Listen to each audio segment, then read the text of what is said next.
2024 लोकसभा निवडणुकीचा निकाल आता समोर आलाय। देशातील अनेक जागांवर धक्कादायक असे निकाल समोर आलेत। महाराष्ट्रातीलही अनेक जागांवरील निकालांनी सर्वांचं लक्ष वेधून घेतलंय। विशेष म्हणजे राज्यातील 7 जागांवर महाराष्ट्राच्या रणरागिणींनी विजय मिळवत दिल्ली गाठली। या रणरागिणी कोण हेच आपण या व्हिडिओतून जाणून घेणार आहोत। नमस्कार, मी प्रणव ढमाले, तुम्ही पाहताय फॉर द पीपल न्यूज। पुढे जाण्यापूर्वी आपण आमच्या चॅनलला सबस्क्राइब करा, लाईक व फॉलो जरूर करा। महाराष्ट्रातून दिल्लीला जाणाऱ्या महिला खासदारांच्या यादीतलं पहिलं नाव आहे ते सुप्रिया सुळे यांचं। महाराष्ट्रासह देशाचं लक्ष लागलेल्या बारामती लोकसभा मतदारसंघातून यंदाही विद्यमान खासदार सुप्रिया सुळे यांनी तब्बल 1,58,033 मतांनी विजय मिळवलाय। राष्ट्रवादी काँग्रेसमध्ये झालेल्या फुटीनंतर बारामती लोकसभा मतदारसंघाकडे सर्वांचं लक्ष लागलं होतं। अशा परिस्थितीत अजित पवार आणि शरद पवार यांच्यासाठी ही लढाई प्रतिष्ठेची बनली होती। यावेळी शरद पवारांच्या राष्ट्रवादीकडून सुप्रिया सुळे तर अजित पवारांच्या नेतृत्वातील राष्ट्रवादीकडून सुनेत्रा पवार निवडणुकीच्या रिंगणात होत्या। यावेळी सुप्रिया सुळे यांना एकूण 7,32,312 तर सुनेत्रा पवारांना एकूण 5,73,979 मतं मिळाली। विशेष म्हणजे 2019 पेक्षा जास्त मतं आणि मताधिक्य घेत सुप्रिया सुळेंनी या प्रतिष्ठेच्या लढाईत बाजी मारत सलग चौथ्यांदा खासदार होण्याचा मान मिळवलाय। यादीतलं दुसरं नाव आहे ते काँग्रेसच्या शोभा बच्छाव यांचं। धुळे लोकसभा मतदारसंघातून भाजपचे विद्यमान खासदार सुभाष भामरे यांच्या विरोधात काँग्रेसच्या शोभा बच्छाव यांनी निवडणूक लढवली। यावेळी सुभाष भामरे यांना एकूण 5,80,035 मते मिळाली तर शोभा बच्छाव यांनी एकूण 5,83,866 मते मिळवत 3,831 मतांनी विजय मिळवला। यादीतलं तिसरं नाव आहे ते भाजपच्या स्मिता वाघ यांचं।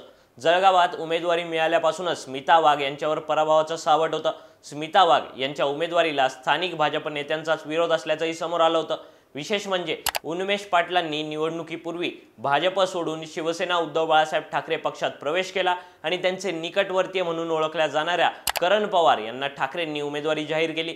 यावेळी करण पवारांना एकूण 4,22,834 मते मिळाली तर स्मिता वाघ यांनी 6,74,428 मते खेचून आणत 2,51,594 मतांनी विजय मिळवला। यादीतलं पुढचं नाव आहे ते भाजपच्या रक्षा खडसे यांचं। रावेर लोकसभा मतदारसंघातून रक्षा खडसे यांना भाजपकडून उमेदवारी जाहीर करण्यात आली। त्यानंतर एकनाथ खडसेंनी राष्ट्रवादीला सोडचिठ्ठी देत रक्षा खडसेंना पाठिंबा जाहीर केला।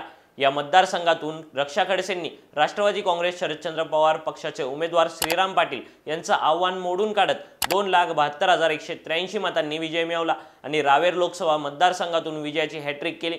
यावेळी रक्षा खडसेंना एकूण 6,30,879 तर श्रीराम पाटलांना एकूण 3,58,696 मतं मिळाली। यादीतलं पाचवं नाव आहे ते काँग्रेसच्या चंद्रपूरच्या खासदार प्रतिभा धानोरकर यांचं। 2019 सालच्या लोकसभा निवडणुकीत काँग्रेसला महाराष्ट्रातून केवळ चंद्रपूरच्या एकाच जागेवर विजय मिळवता आला होता।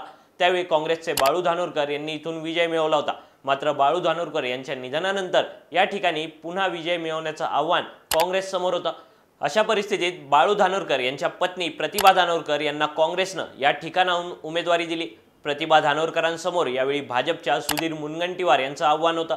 प्रतिभा धानोरकरांनी या लढाईत तब्बल 7,18,410 मतं घेत 2,60,406 मतांनी विजय मिळवला।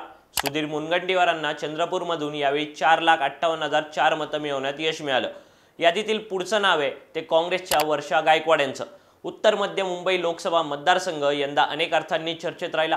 विशेष म्हणजे महाविकास आघाडीतील काँग्रेस विरुद्ध शिवसेना उद्धव बाळासाहेब ठाकरे यांच्यातील अंतर्गत कलहामुळेही ही जागा चर्चेत आली होती। दक्षिण मध्य मुंबईतून ठाकरेंनी परस्पर उमेदवार घोषित केल्याचे आरोप काँग्रेसकडून करण्यात आला होता।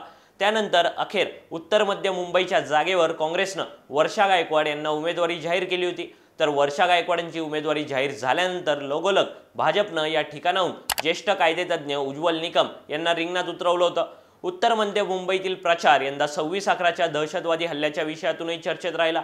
उत्तर मध्य मुंबईच्या या लढाईत काँग्रेसच्या वर्षा गायकवाडांनी 16,514 मतांनी विजय खेचून आणला।